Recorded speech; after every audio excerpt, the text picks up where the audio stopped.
वे मेरा टोला नहीं आया टोला। और अब भी खेल है खेले रोज लगावे मेले। हे गाइस, मैं हूं हितेश और आज हम करने वाले हैं एंटमैन एंड द वॉस्प क्वांटमैनिया के सेकंड ट्रेलर का ब्रेकडाउन। तो ज़्यादा टाइम वेस्ट ना करते हुए जल्दी से इस वीडियो को स्टार्ट करते हैं।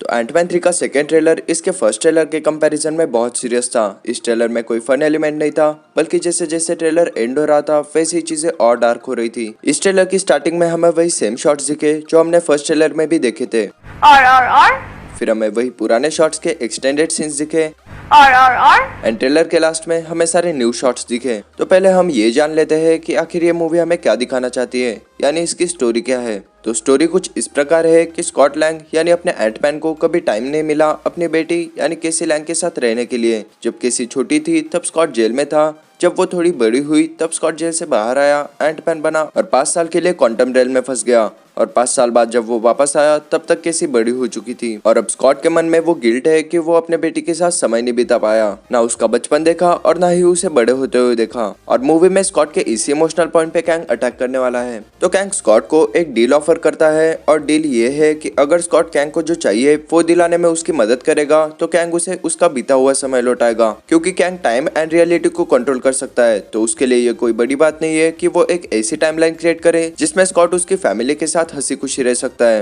एंटमैन कैंग की डील सुनता है पर कुछ कंफर्मेशन नहीं देता। फिर जेनेट कहती है he can rewrite existence, shatter timelines, you can not trust him.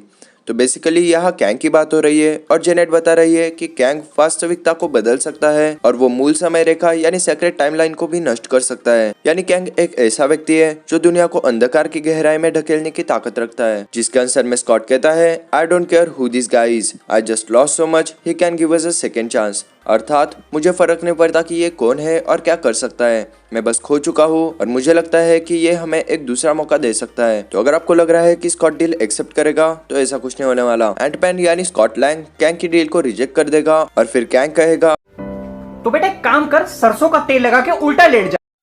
Kang कहेगा let me make this easy for you, you will bring me what I need or everything you call life will end. यानी Kang ये कह रहा है कि तुम मुझे वो ला कर दो जो मुझे चाहिए, वरना वो सब जिसे तुम अपना जीवन मानते हो मैं उसका अंत कर दूंगा। तो होगा कुछ यूं कि एंटमैन कैंग की डील रिजेक्ट कर देगा, फिर कैंग स्कॉट की फैमिली को एज अ हॉस्टेज कैद करेगा और फिर वो स्कॉट लैंग यानी एंटमैन को मिशन पे भेजेगा। फिर हमें एंटमैन के बहुत सारे वेरिएंट्स दिखते हैं जो उसे उसके मिशन कंप्लीट करने में मदद कर रहे हैं और ऐसा सेम सीन हमने एंटमैन 1 मूवी में भी देखा था। फिर स्कॉट कैंग से कहता है वी हैड अ डील, यानी हमारी डील हुई थी। लेकिन फिर कैंग स्कॉट को मारने लगता है, जिससे साफ पता चलता है कि कैंग ने एंटमैन के साथ चीटिंग की है और उसे धोखा दिया है। चीटिंग करता है तू, चीटिंग करता है तू। और ट्रेलर के एंड में जो फाइट दिखी है ना, मार्वल मूवीज में मैंने आज तक किसी विलन और हीरो के बीच इतना खतरनाक हैंड टू हैंड कॉम्बैट नहीं देखा है। अच्छा और इस मूवी का क्लाइमैक्स बहुत एपिक एंड हीरोइक होने वाला है और जितना हीरोइक इस मूवी का क्लाइमैक्स होगा उतनी हीरोइक एंटमैन की डेथ भी होने वाली है। कुछ पूछा मैंने कुछ। I don't have to win. We both just have to lose.